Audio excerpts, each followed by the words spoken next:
Today, Bill Clinton gave a speech at Florida International University in Miami, Florida. Thank you. Thank you. Thank you very much. First, let's give Lieutenant Carroll another hand for his service as a firefighter for the introduction.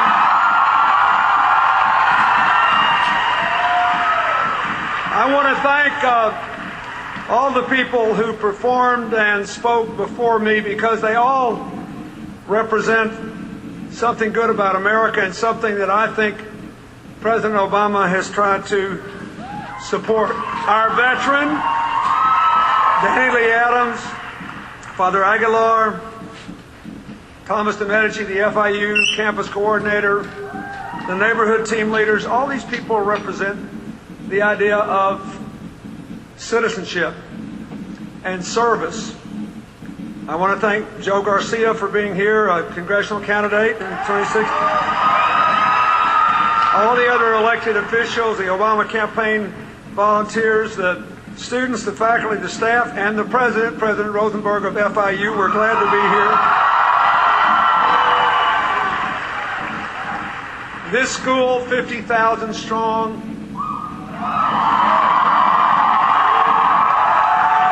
with the largest number of graduates from diverse racial and ethnic backgrounds in the STEM fields in the United States. All this represents the best of America. I believe on this 11th anniversary of 9/11, I think this is the first public event I have participated in on this day in more than a decade that was unrelated to that day. But this day is about citizenship. On that day, I was in Australia, and President Bush arranged for me to fly home so that all Americans could be together. On that day, my wife was, sit down, everybody relax. On that day, my wife was a senator from New York, where the World Trade Center towers were. On that day, our daughter was a 21-year-old young woman working in New York City in Lower Manhattan, and was one of the tens of thousands of people that were just told to walk north, and we could not find her. On that day, Father Michael Judge, the chaplain of the New York City Fire Department and a friend of Hillary's and mine, was killed along with a number of other people we knew. I decided to come here on this day because I think if you look around at how this day is being honored today, it's being honored by service projects all over America, by people trying to be good citizens. And the most important thing that I can say today, before I get into my remarks on behalf of the President, is you just have 27 days to register to vote in Florida. And there are volunteers here today who will register you to vote. Where are they? Raise your hand. And you can go online at gottaregister.com. I like that. Slang online. GOTTA register.com. This is really, really important. You want to honor the people who have worn the Custer's uniform, who have come home bearing the wounds of war, who need help finding jobs and education and housing, who may need years of help because of the staggering number of people with post-traumatic stress syndrome or brain injuries. Be a good citizen. The least we can do is show up and vote. And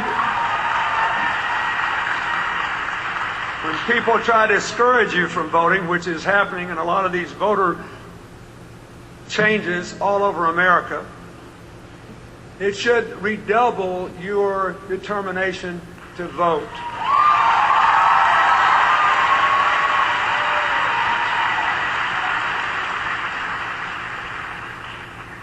I'll never forget when I was in Cleveland running for president 20 years ago, and a magnificent minister named Otis Moss, who became a very good friend of mine and was very active in the civil rights movement, described the first day his father was legally eligible to vote. And the equivalent of all these new barricades was basically just jacking African Americans around and sending them to different places to vote. And he said his daddy had worked all his life and had waited all his life for this day. First went to one place and they said, "I'm sorry, Mr. Moss, you're at the wrong place." And he didn't have a car. He had to walk to the next place. So he walked, even though it took him 2 hours, to the next place. And they said, "I'm sorry, Mr. Moss, you're at the wrong place." And he had to walk another 2 hours. And then he had to stand in the long line. And when he finally got there, they said, "Well, you're at the right place, but we're closing the polls at 7 o'clock. And Otis Moss looked out at that crowd of young people and he said, "The happiest day of my life was when I took my daughter to vote with me when she was first eligible. And we walked into these voting booths together, and I pulled the curtains on mine, and I pulled the curtain. I heard her pull the curtain on hers, and before I voted, I put my ear to the edge until I could hear her pull the voting levers." And he said, "In my family, we do not miss voting. We are there every time the polls are open." So I say to all of you who are here, you need to talk to your friends about this. I keep reading that young people are not quite as sure as they were 4 years ago they're going to vote. I tried to argue down in Charlotte last week that that's a bad mistake. We've got a lot of reasons to vote, and we've got a good candidate to vote for, and we need to get out here and do that. And besides, if you sit on the sidelines, you are responsible for the consequences. And the next time somebody says, "Oh, I wish that or the other thing hadn't happened," if you sat on the sidelines, you contributed to it happening.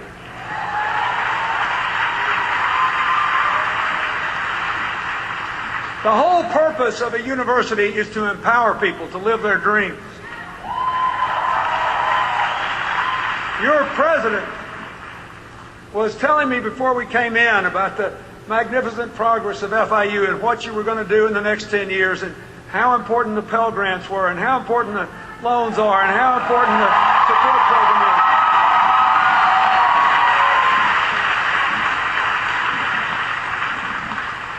If it matters, you should be heard on Election Day. You know, a lot of what is said in politics today bothers me because we all long for the unity we felt on 9/11 and for months afterward.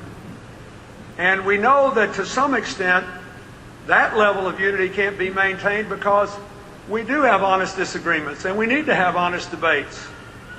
Benjamin Franklin once said, "Our adversaries are our friends because they show us our faults." But if you believe in honest debate, you believe in it because you think nobody's right all the time, not because you think it's my way or the highway. There is a big difference. And if you believe in honest debate, after the debate's over, you would want everybody to vote, not to make it harder for the young, the minorities, the disabled, the elderly, and the poor to vote.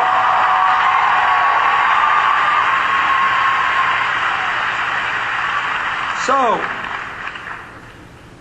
I will say again in much less time what I tried to say last week. This is a pivotal election. I believe we should be working in an interdependent world for an America of shared responsibilities, shared opportunities, shared prosperity, and shared membership in one American community. That's what I believe in. If you look around the world today, no country making progress on creating a society where people share the future, not a single one got there with a militant, bitter, anti-government strategy. Why? Because what works in the modern world is partnership. The president was telling me about how you work closely with Miami-Dade, about how you are going to create a whole new set of jobs and businesses here just for the people you're graduating. If you look at the investments that have been made in Florida by the administration in the space program, there are going to be all these new businesses and new jobs created along the space coast that are part of a 21st century economy. And that requires that we work together. It's not business versus government, the way it's set up by our opponents in this election. It's business and government working together. That's why it was President Obama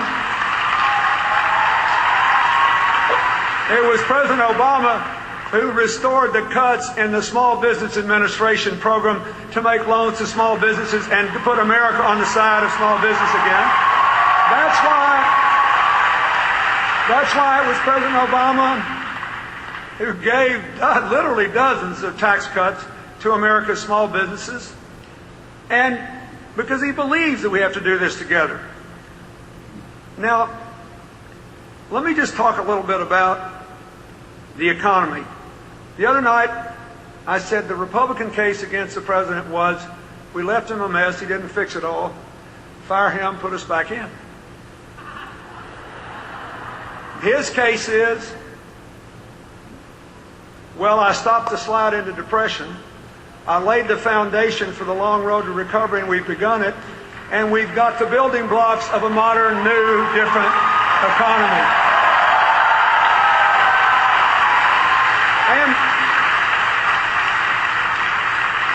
And I believe that it's critically important that every American decide whether I was right when I said I believe, and I do believe, that the economy sustained so much damage. Keep in mind, in the quarter, that is the 3-month period just before the president took office, the economy shrunk 9%. That's almost depression level.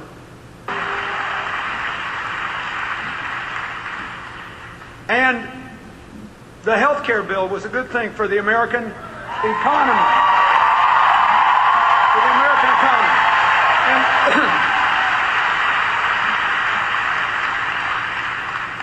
when the Affordable Health Care Bill passed, the people who are defending the old system, let me just tell you something, because most people have no idea about health care economics, because if your employer carries you on an employee policy, you don't pay the whole cost of your health care. And because of the tax deductions, the employers and employees don't pay the whole cost. But here's the bottom line. Your country spends almost 18% of national income on health care. No other rich country in the world, let me say this, no other rich, big country in the world spends more than 11.8%. 11.8 and 17.8, those are percentages, right? It's $1 trillion a year. $1 trillion a year to insure a smaller percentage of our people in a way that doesn't make us healthier.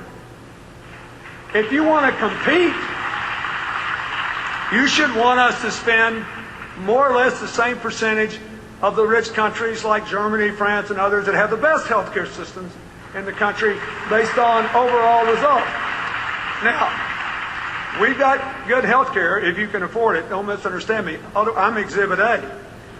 Right? I've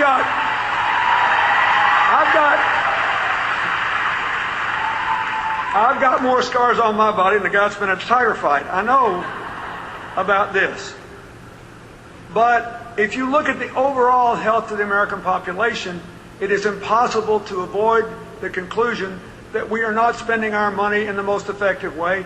And the Institute of Medicine, not some politician, the Institute of Medicine issued a report last week that said we are spending up to 75% of our health care dollars in less than the best way.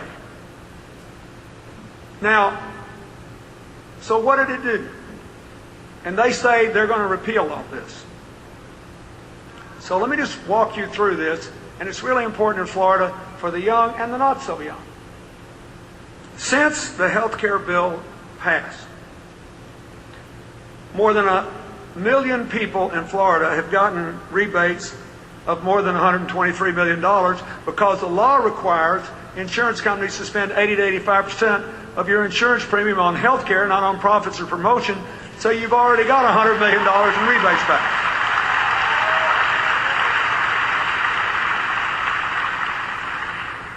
Because the health care bill closed the donut hole in the Medicare drug program, 38,000 Floridians have saved an average of more than $600 a year on their prescription drugs. More than 220,000 young Floridians, for the first time, have health insurance because they're covered on their parents' policies.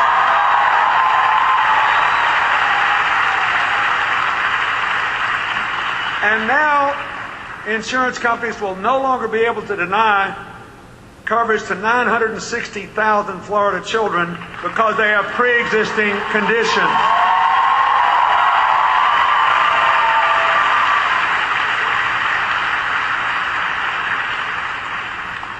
Now, the answer is, on the other side, is this is all terrible and we're going to repeal it. And the President's opponent has said that he robbed Medicare of $716 billion. And they said that against us last time in the elections, and a lot of Republicans got elected to Congress in Florida. Peddling that old dog. It's a mangy old dog. It's not true. Nobody lost anything. There was a professional commission that makes regular reports about how much needs to be paid to providers so that they can make a reasonable profit and make the service, but not more. They took that report and reduced future reimbursements by $716 billion. And embarrassingly for the Republican ticket, the nominee for vice president, who was chairman of the House Budget Committee, produced a budget that had exactly the same dollars in savings that the Obama budget did.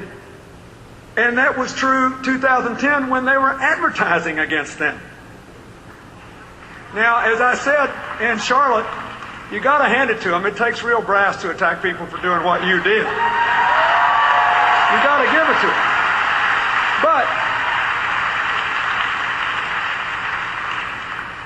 But you got to give it to them too, because Governor Romney's prevailed. He says we're going to repeal the health care bill and put these savings back in, these so-called savings. And so what we're going to do, here's what's going to happen if that happens, and I want all of you to listen to me. They are going to take the $716 billion and give it back to the providers. What will that, and repeal the medical bill, the whole health care bill. Here's what will happen. Number one, the seniors on Medicare Part D, or C, the drug program, that's Part D, they'll pay $600 more a year. Because the donut hole will hold. Okay. The Medicare Trust Fund, instead of running out of money in 2024, will now go broke in 2016 because we're spending more money on it. Which means either they'll have to change Medicare as we know it even 8 years earlier than they promised to, or take more money away from education, not to pay for seniors on Medicare, but to pay for providers. Worst of all, they propose to cut Medicaid by 25% over the next 10 years. And what every person over a certain age here knows is that this will really be devastating to poor children, but that's only about a third of Medicaid expenses. About 2/3 of Medicaid expenses go for seniors on Medicare in nursing homes because they have limited disposable income, and to help families with disabilities, including a lot of middle class, even upper middle class families who have a child with Down syndrome, a child with autistic conditions, a child with cerebral palsy. This is a huge deal. I have literally no idea what these families are going to do if we decide to repeal the health care law and just put this money back where it was. And they say, hoping they'll win Florida, oh, but this is necessary because we have to give it to the providers for Medicare Advantage. Now, why is that? Because Florida is the #1 state in the country of seniors enrolled in the Medicare Advantage program. Now, the rest of you may not know what it is, but basically, when Medicare Advantage started, the idea was you get everything Medicare gives you plus some preventive and primary care, and it'll be better for you. And it was. But when they started, they were given $600 worth of benefits, and the taxpayers were paying $1,100 for it. Now, nearly anybody do something for 100% markup. So, in fairness, beginning in the Bush presidency, the margins started to be whittled. There were no cuts in Medicare Advantage. They cut the profits margin because the people in Medicare Advantage tend to be healthier and they get this preventive care. Now you have millions of seniors and not seniors getting preventive care under the health care reform bill. It's all going to be gone if they repeal it. All to save Medicare Advantage. You tell me if it needs saving. Under the current law, the profit margin is now down to 14%. Okay? Here's what happened last year, 2011, after Obamacare went in. More providers than ever before asked to participate. They weren't run off. They said, let us in. We want to give this health care. 1. 2,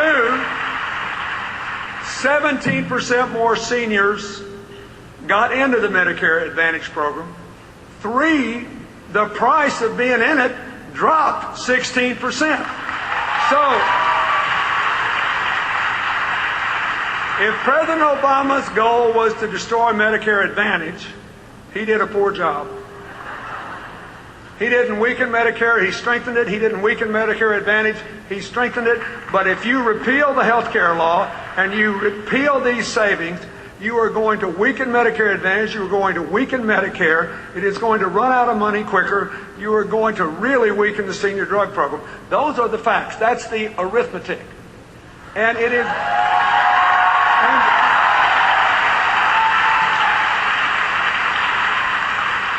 Now, they got away with running this old dog through the chute in 2010, and countless thousands of seniors voted because they were given misinformation against people who supported a plan that strengthened Medicare and strengthened Medicare Advantage.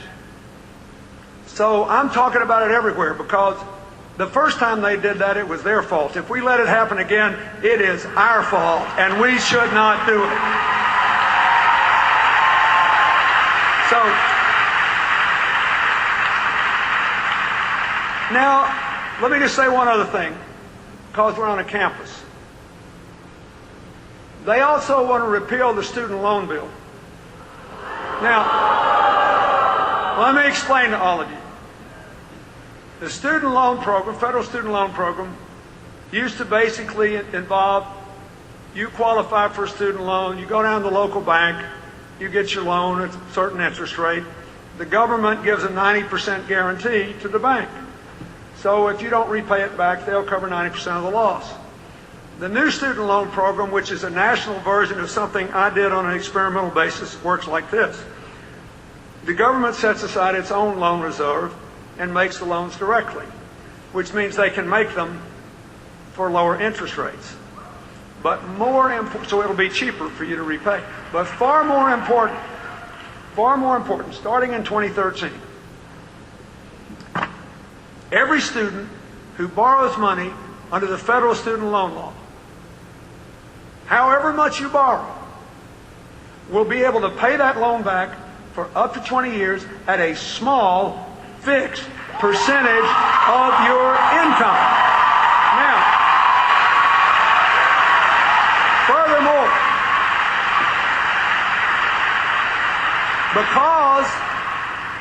because there'll be fewer defaults and because the program is cheaper, it will actually save $60 billion over 10 years. And all the money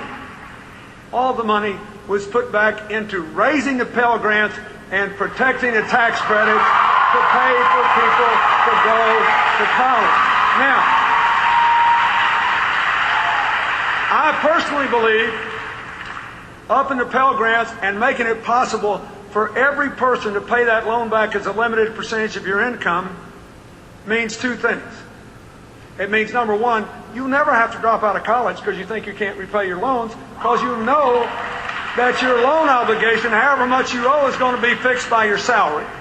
And two, you will never have to take a job, even though it pays more than being a teacher, than being a nurse, than being a police officer, than being a doctor in a little town in rural America, because of your loans. It will change the future for young Americans. So,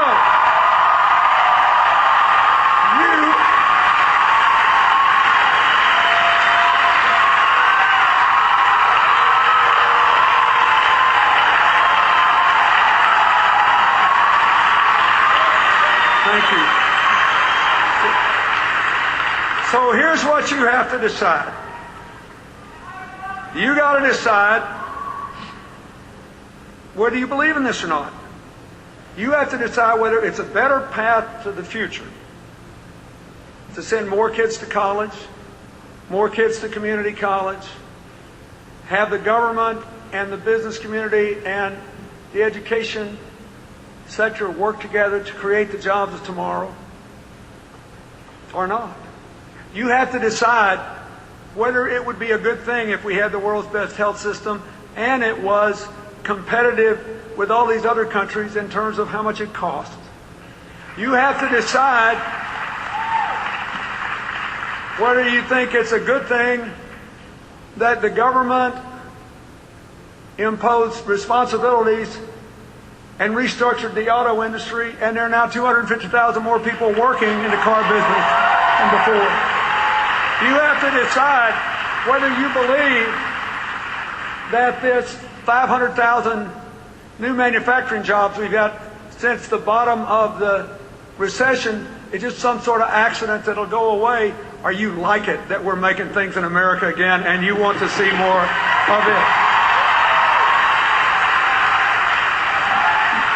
You have to decide whether you think it's just a blind accident that we've had 4.5 million private sector jobs since the economy bottomed out in 2009 and we stopped losing jobs. And that's more jobs by far than we had in the previous administration in the 7 years between the end of the short recession they had in 2001 and the financial crash in 2008. So in 2.5 years, President Obama's plans produced more jobs than in the previous 7 years. You have to decide. You have to decide if you think that's an accident and you're willing to bet your future on it. But I'm telling you, I do not believe anybody could have healed this economy as damaged as it was in 4 years. I believe that the health care bill lays the foundation for a stronger health care system for people of all ages and a stronger economy because it'll be more competitive. I believe that bringing back manufacturing and staying in the lead in the race for a clean energy future and trying to make sure that we don't have Atlantic coast cities from Florida all the way up to New York flood because we didn't do anything about global warming when we could have created a new economy to do it is the right thing for America's future.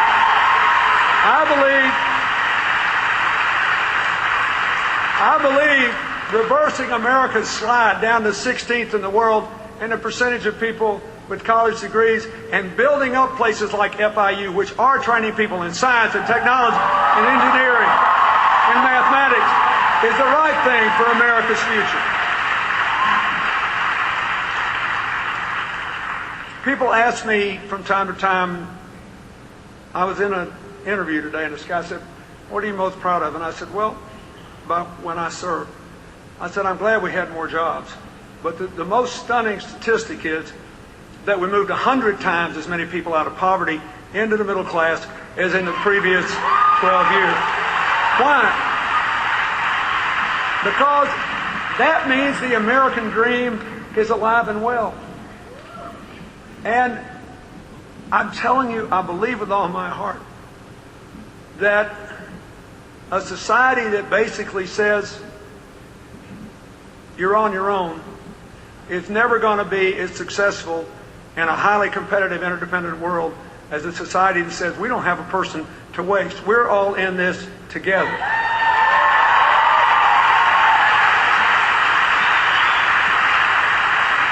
If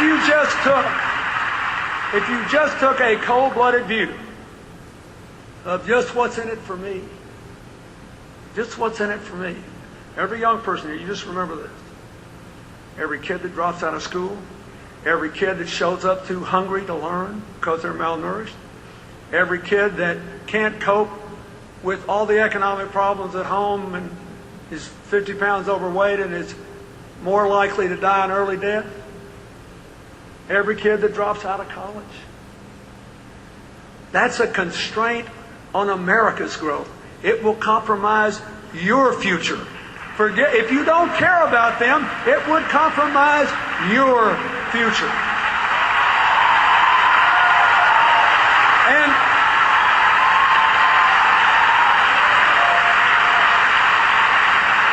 we're all in this together. Works better than you're on your own. Last thing I want to say is, the Republicans had this debt clock. You remember that at the convention? That's a big problem. But not today. Not this day. Why? For a very simple reason. Because on this day, there's not enough private economic activity to grow the economy fast enough to allow us to effectively bring down the debt. So if you cut public spending and there's not private investment to make up for it, you just fall further behind. That's why when the Republican Congress got rid of the aid to state and local government, unemployment went up 700,000. That's why when the British tried it, they went back into recession. That's why the European Union has an unemployment rate 3% higher than ours, because President Obama and the Congress did the right thing on that Recovery Act. They put a floor under the unemployment rate. But for all of you young people, the debt will be important for this reason. Because when the economy starts to grow again, interest rates will rise. And if interest rates today were what they were when I was president, the amount of money we'd have to spend, your tax money, paying interest on the debt would be almost 3 times what it is today. And that would cut money for education, for science and technology, for our future. So we need a 10-year plan to deal with it. President Obama has offered a plan to reduce the debt by $4 trillion. For spending restraints and adequate revenues premised on a reasonable amount of growth. If you don't have growth, revenues, and spending cuts, you can't balance the budget. What's their plan? They say, well, the first thing we got to do since we got this horrible debt problem is spend $2 trillion over a decade more on defense than the Pentagon has asked for. And you say, wait, I'm big on a strong military. It's important. But I trust the Pentagon to design a 21st century military to meet 21st century security threats. So they say, well, we're just going to throw in the $2 trillion out there and say, what are you going to spend it on? See me about it later. Then the second thing, and the most important thing, they say, we got this big debt, so we're going to cut taxes $5 trillion more over the next decade. And we're going to pay for that by repealing exemptions. Well, which ones and how much you're going to save? See me about it after the election. So just think about this.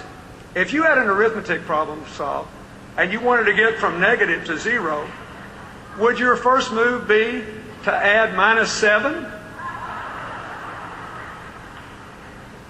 I mean, I'm not making this up. This is their strategy. Why? Because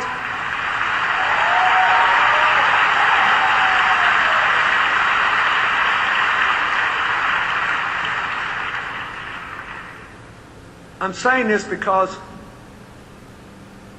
on this day of all days, we should know that there are good and noble people who work for the government.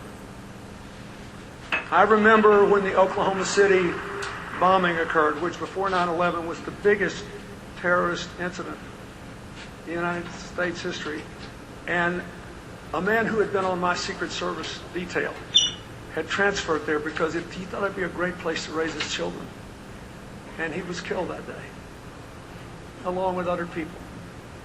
And I had, like every politician, on occasion gotten upset by some example of government waste or something, the way we all do, and referred derisively to government bureaucrats. And I promised myself that I would never use those two words together for the rest of my life. I would treat those people that serve our country with respect, whether they're in uniform, in law enforcement, firefighters, nurses, any other thing. So that's it. If you're looking for the future, I think the president's budget plan is better, meets the arithmetic test. I think the health care plan is better. I know the higher education plan is better. I know the energy plan is better. And I know the economic plan is better. And I know it will not amount to a hill of beans if you don't register and vote and get your friends to. So do it. Thank you. God bless you all.